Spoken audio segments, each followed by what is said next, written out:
Pada bagian yang pertama ketika kita bertanya, "Ya Allah, kenapa kami mesti bertakwa?" Maka dijawab oleh Allah Subhanahu wa taala dengan jawaban yang sangat beragam. Apakah engkau menginginkan kebahagiaan dalam hidup? Jadi pejabat-pejabat yang bahagia, jadi pekerja-pekerja yang bahagia, di rumah tangga, ibu rumah tangga yang bahagia, anak-anak yang bahagia. Tidak ada satupun di antara kita yang menjawab tidak.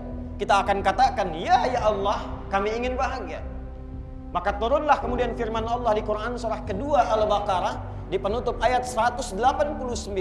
Wattaqullaha la'allakum tuflihun. Tingkatkan takwamu kepada Allah, la'allakum tuflihun. Aku wujudkan kebahagiaan dalam kehidupanmu. Jadi ternyata ketika kita diperintahkan untuk meningkatkan takwa, Allah jelaskan, takwa jalan menuju kebahagiaan. Jadi kalau ada di antara kita yang sukses di pekerjaannya, champion di perusahaannya, bisnisnya bagus, tapi di rumah tangga nihil kebahagiaan, jabatan tinggi, harta banyak, kehidupan tak bahagia, mungkin yang kurang itu bukan hartanya, yang kurang bukan jabatannya, yang kurang bukan pintarnya, boleh jadi yang kurang adalah takwa. Ada lagi yang sedang belajar, yang meniti pendidikannya dari tingkat dasar SD, SMP, menengah sampai dengan kuliah. Tentu semua pelajar menginginkan percepatan dalam pengetahuan, ingin pintar, mudah memahami sesuatu, gampang mengingat, tidak mudah lupa, menemukan inovasi. Bagaimana jalannya? Sebelum turunnya pengetahuan dengan ikhtiar, Allah tawarkan jalan dengan jalan yang sangat cepat. Quran surah kedua Al-Baqarah di akhir ayat 282. Wattaqullah wa yu'allimukumullah. Engkau mampu tingkatkan takwa kepada Allah, aku ajarkan percepat pengetahuan kepada dirimu. Engkau tingkatkan takwa, aku tanamkan pada dirimu pengetahuan untuk mudah memahami sesuatu. Hadirin, ada lagi yang bertanya, bagaimana relasi takwa dengan kemudahan beraktivitas, kemudahan rizki, mengentaskan persoalan? Turun Quran surah ke-65 di akhir ayat yang kedua, di pembuka ayat ketiga. Wa may yattaqillaha yaj'al lahu makhraja wa yarzuqhu min haitsu la yahtasib. Man ismun mausulun yadullu 'ala al-fardiyatil 'ammiyah, adalah kata sambung konjungsi yang menunjuk pada objek, kadang-kadang subjek secara personal. Waman, dan siapapun secara personal. Kata para ahli tafsir, kalau ada ayat turun, posisikan ayat itu untuk kita. Waman personal, hei Adi Hidayat, ayat untukmu. Hei Asep, hei Syu'aib, hei Doni, posisikan untuk kita ayatnya.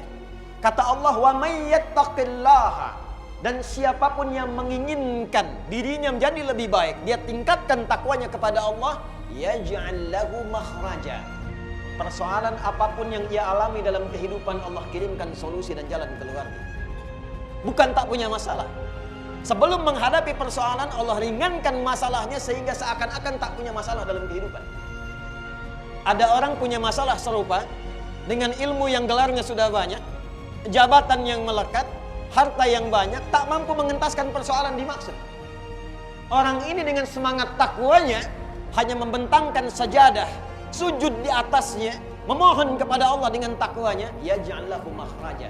Yang besar Allah kecilkan, yang kecil Allah tiadakan. Wa yarzuqhu min haitsu la yahtasib, bahkan tidak disibukkan dengan lelah untuk mendapatkan rezeki dalam kehidupannya, bahkan Allah siapkan dari sisi yang tidak diduga.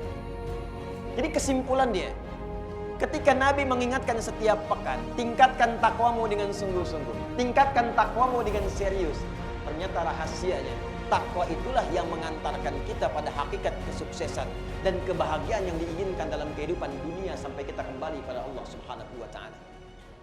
Itu yang menjadikan pendidikan Nabi kepada para sahabat takwa sebelum ilmu, takwa sebelum harta, takwa sebelum jabatan. Ini yang menjadikan semua sahabat-sahabat itu sukses, salihun, saleh, dan muslihun, memberikan solusi di zamannya. Perhatikan bagaimana sahabat Abu Bakar As-Siddiq, Utsman bin Affan, Abdurrahman bin Auf radhiyallahu taala anhum jami'an. Sebelum masuk Islam, sebelum mereka mengenal takwa, kaya, dagang, tapi kehidupannya biasa. Setelah mereka mengenal takwa, dekat dengan Allah, punya konektivitas dengan Allah, Bahkan pada kegiatan yang mereka lakukan dibuka seluas-luasnya sehingga mencapai level yang tidak pernah dibayangkan bahkan hingga di era kekinian. Siapa Utsman yang bahkan setelah 15 abad dari wafatnya masih memiliki aset sekarang berwujud hotel di Madinah itu, dan hasilnya disimpan di Bank Saudi dengan namanya, disedekahkan untuk kebutuhan umat Islam di dunia ini.